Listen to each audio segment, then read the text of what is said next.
So you're pretty handy. You've got some skills and a bucket of tools. But are you really sure how to fix that faucet or repair that hole in the wall? And what would it take to do a remodeling project yourself? If you're unsure, even a little bit, hit the pause button on those projects and take a listen to Contractor John, or you might end up singing the DIY blues. Welcome to the DIY House Medic Podcast. The doctor is in. Yes, he is. Contractor John here doing a virtual house call, my weekly virtual house call to help you do all those DIY projects and things around your home. How you doing, everybody? Hope everyone had a wonderful weekend and you're ready to hit it hard this week. Today, in this episode, we're going to talk about creating your own backyard retreat. All right, your own personal space to chill out in, all right? And as always, you can access your show notes right here at DIYHousemedic.com. And if you want anything else to help you, or any kind of resource or whatever, head on over to ContractorJohn.com, and anything and everything that is the world Contractor John, you can get to from there. Like all roads lead to. Hey, I want to say thanks to Roy Worley from Roy Worley Voiceovers for that intro. And I was talking to Roy earlier this week, and he's working on a couple of really, really cool projects, a couple of new ones. Some big companies doing some narration of one of them is a book, a novel that he was hired to narrate, and he's doing some specifications, did some safety manuals and stuff in that, doing some narration and stuff. Doing a lot of great work, and a couple more podcasts. I know he's working on intros and outros for those too. So if you need any kind of that kind of work done, head over to royworleyvo.com and tell him the Contractor John sent you, and he's going to take really good care of you. So something exciting in my Contractor John world here. I'm getting close to finishing up this DIY project, this DIY course, I should say, on how to plan your kitchen remodel. I'm really, really going to dive deep into the proper planning of your kitchen remodel. It's going to be just incredible. It's going to save you so much time and so much money in the beginning stages here. We're going to talk more about it in another episode down the road. But if you're planning a kitchen remodel, or you know anyone who is, tell them to hop over to ContractorJohn.com and follow me so that you don't miss anything. And turn them on to this podcast too. I really do appreciate both of those things. So here's what we're going to do today. For a little giveaway. The first person that goes to the Contractor John Facebook page and posts a comment about a project they're doing now or one that they're planning to do in the near future and post a picture of it. I don't care if it's a before picture or whatever. Tell me the project you're going to do and post a picture of it. The first person to do that, I'm going to give you a copy of my book, The Dimension Bible for Do-It-Yourselfers and Remodelers, mailed out to you. First person. So head on over there and get that done. As always, if you have any comments or questions about projects, just post a question there on that Facebook page, and I'll get back to you as soon as I can, okay? So let's jump right into creating that backyard retreat. All right, this time of year, here in the Midwest, everybody knows I'm in Illinois here, so this is the time we live for, the summer, okay, before it gets really ungodly hot. But it switches, things that we do and how we live and stuff. We get a whole bunch of outdoor activities and stuff. We just like to be outside when it's this nice out. I mean, today, as I'm recording this, it's 76 degrees out, clear blue skies, just a slight breeze. It's just beautiful outside, and you just want to be outside, right? So, and if you love being outdoors, then you probably have a favorite space that you like to go to. Like some people like going to Forest Preserve, some people like just walking in the woods, going for a bike ride, just being outside, whatever. But wouldn't it be great if you could turn your backyard into that favorite space? Maybe your take on that space, your favorite space in your backyard, would be just to grill out. Maybe it would be to entertain family and friends, have a bonfire, make s'mores with the kids and the grandkids. Maybe you just want to sit back, relax with a tall glass of lemonade, or your favorite beverage, whatever, cold beer. And or maybe it's just a nice place, a nice quiet place to sit and read your favorite book. Whatever that is for you, and it's going to be different for everybody. I want to share with you some tips to make that space, that outdoor space, the best that it can be. All right. All right. Here we go. All right. Planning your space. Now, the first thing you need to do is set a budget. All right. Don't get disappointed or whatever, because I know it's your favorite space, relaxing. You had to think about money, which stresses you out. So just set a budget. Okay. It's the money you have available for this project. And we'll talk about later, but it may span over a couple summers. So you might have a budget. I could spend this much this year. Next year, I could spend that much. So whatever it is, just kind of figure that out. So and then you're going to do a needs and wants assessment. All right. Do I need this to be in my space?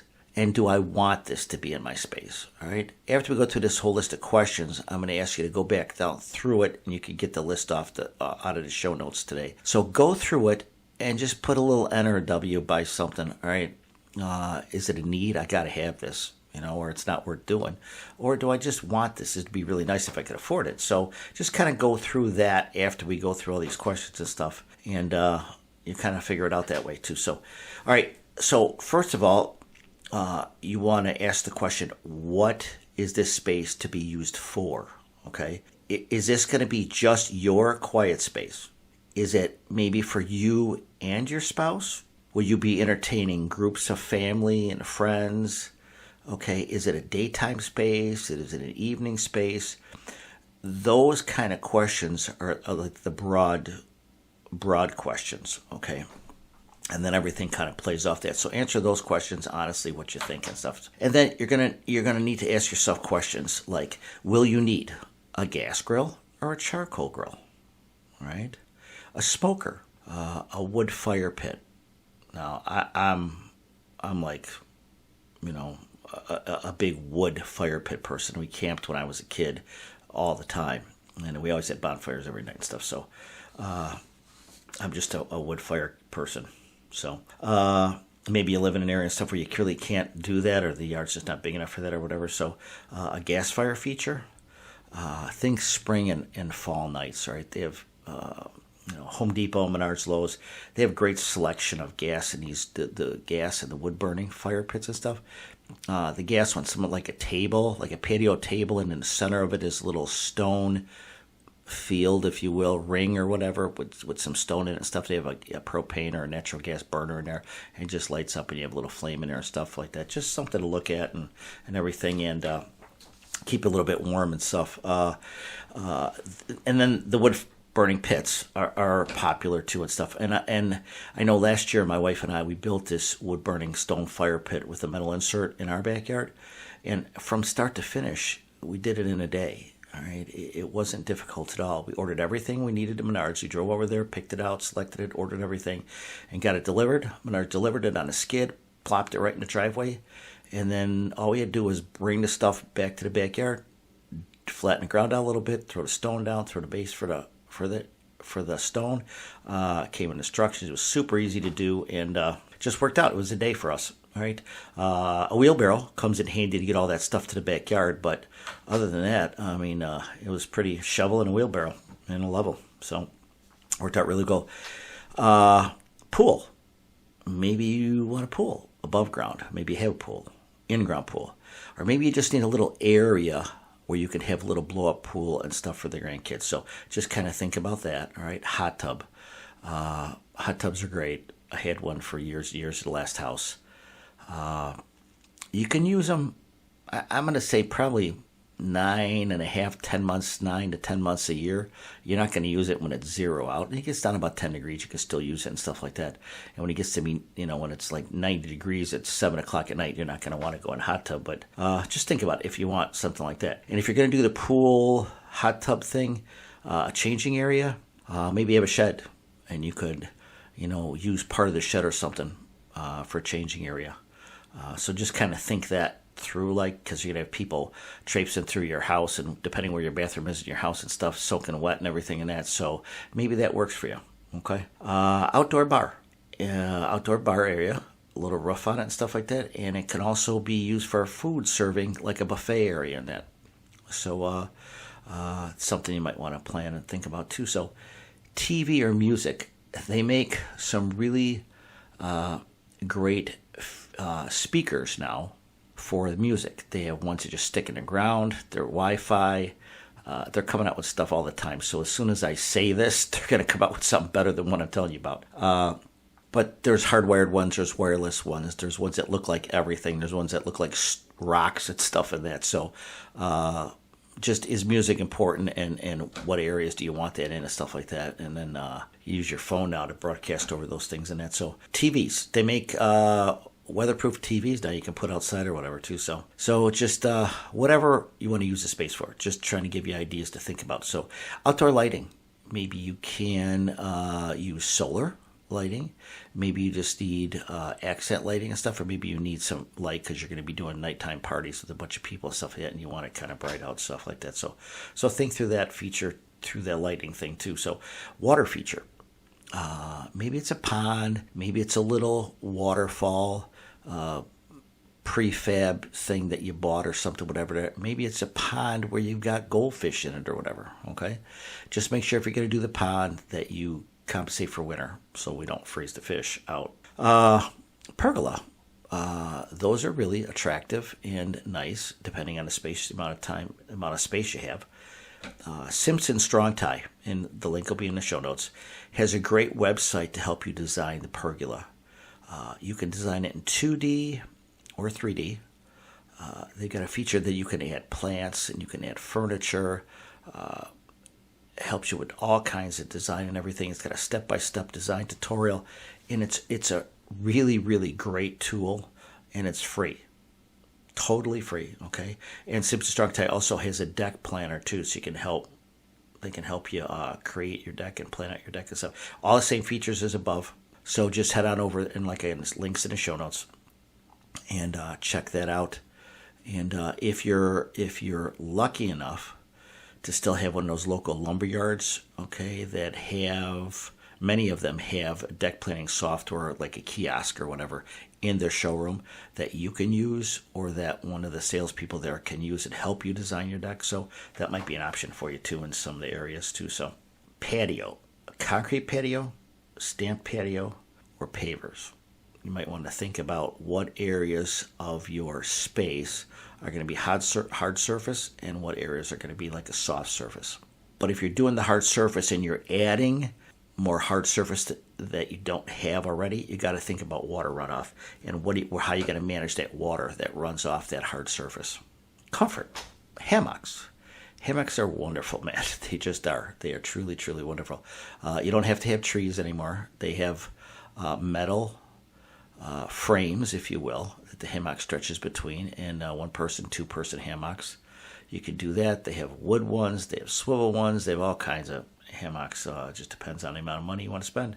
And laying in there at night, looking at the stars and stuff like that, really, really relaxing, or just laying out there during the day and reading a book. And I've seen hammocks with these arms that go up on top and have a UV protected sunscreen. Where you still get all the light and everything, but it cuts out the UV rays so you don't get burnt and stuff like that. So there's just all kinds of gadgets and add-ons and stuff for that. Seating area, again, it goes back to the very first, what we talked about very first. Are you going to be entertaining for groups of people? You're going to need seating areas, and are you more everybody together, like around the fire pit or something like that, or different pockets of people talking and socializing that? So think about seating area in that, and garden area, a vegetable garden, an herb garden, a flower garden.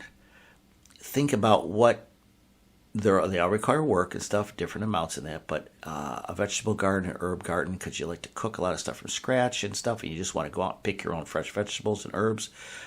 If that relaxes you and stuff, then incorporate that into your plan.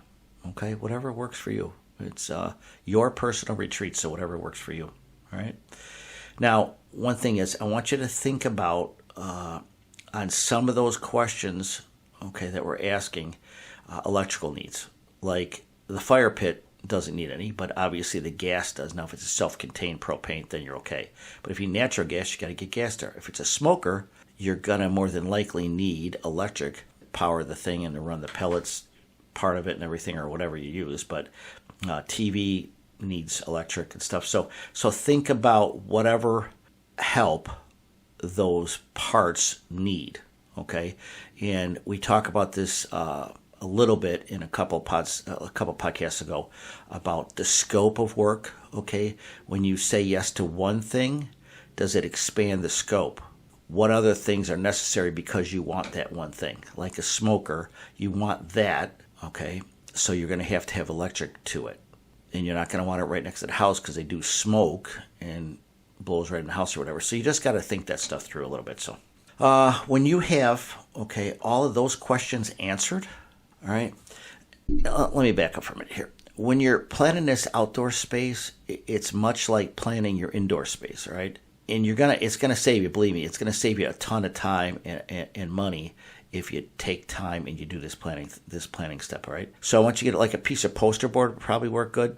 Maybe not quite that big, but you could use it. Draw the perimeter of your space. And then I want you to answer all those questions above and what your decisions were. I want you to take little squares of colored paper or whatever, I don't care, and mark on there what it is, like table, barbecue pit, whatever, and then place those in that space. Garden area, how big your garden area wants to be, and kind of you get to move stuff around on there and kind of plan it, all right? That's kind of like the old-fashioned way of doing it, okay? But you could do it that way. And there's just a ton of free and low-cost outdoor space planning software programs available. If you just do a Google search, you'll come up with a program and something that fits you best. I mean, I started researching this stuff, and there are just a ton of them out there, right?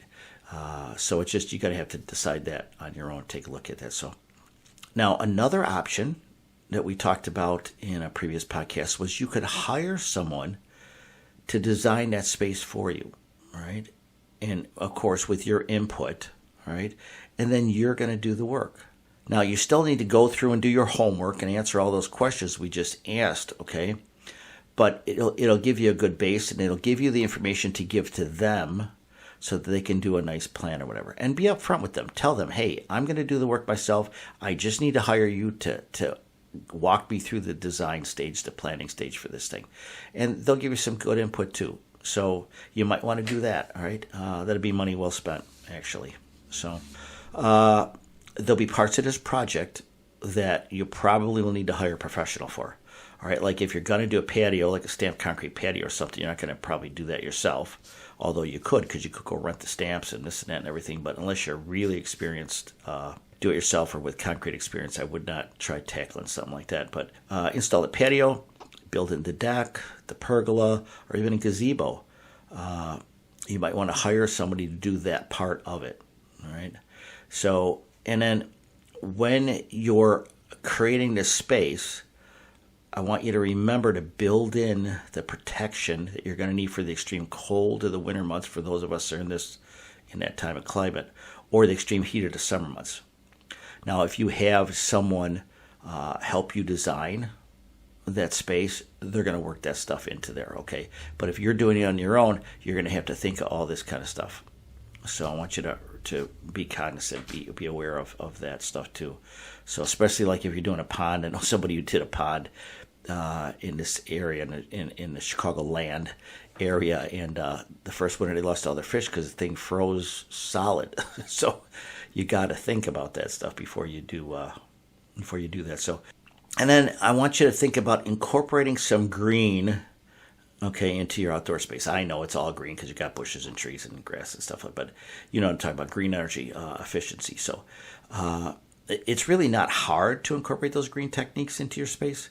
You can do something as simple as collecting the rainwater for use in your garden or your pond. Just a rain barrel or a tank. The runoff comes downspout into that tank, fills up. Then there's a switch off and an overflow protection, so it runs off and it goes where it would go anyway. But you can use that to collect rainwater. Now, they make permeable concrete.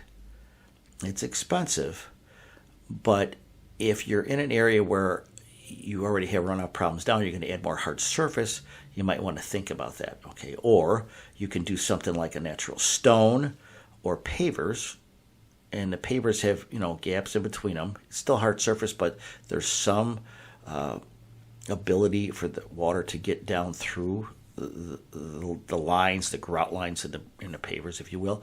And you could go one step farther. You could do the recycled rubber pavers to go green that way too. So that's something you can do. And then we talked about lighting a little while ago. LED lighting is totally energy efficient, great energy efficiency with LED lighting.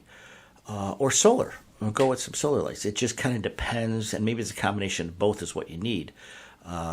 Accent lights and stuff like that, the solar, and then if you need bright lights for a party or something, or people eating or whatever, you could turn on LEDs and that. So that's something you want to think about too. And again, if you're going to do that, think about the scope, expanding the scope.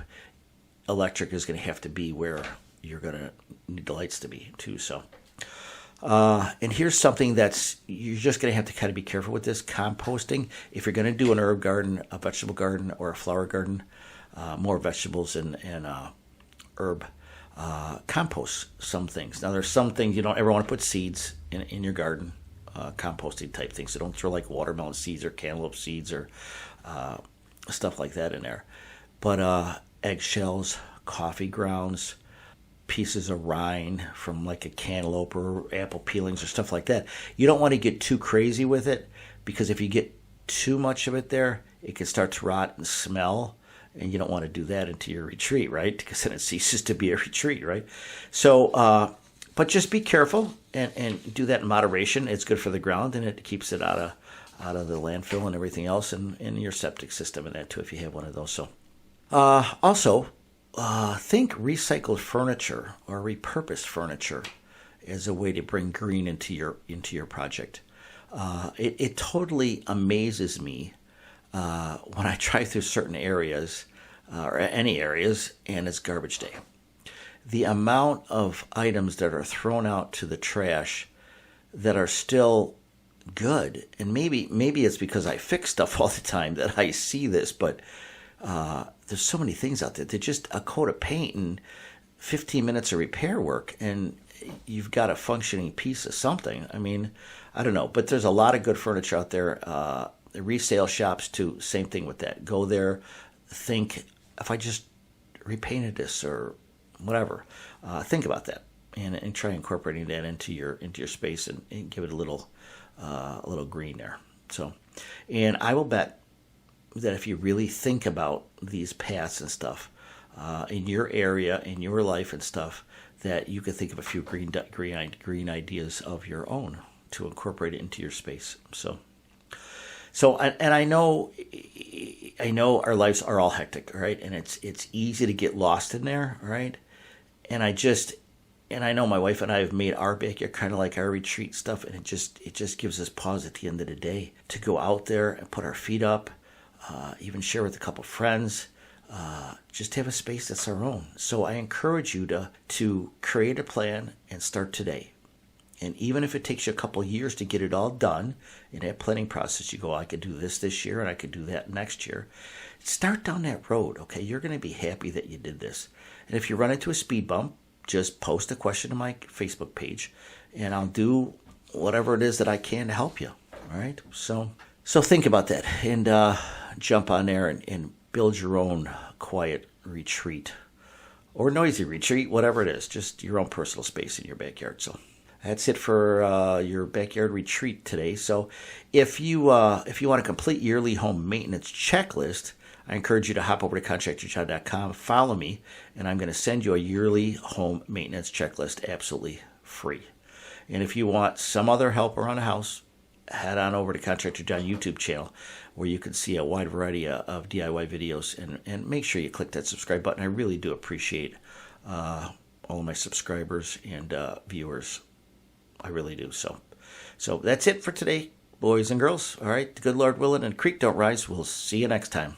Thanks for joining Contractor John here at DIYHousemedic.com. If you have comments or questions, please visit the Contractor John Facebook page. And for everything else, visit ContractorJohn.com.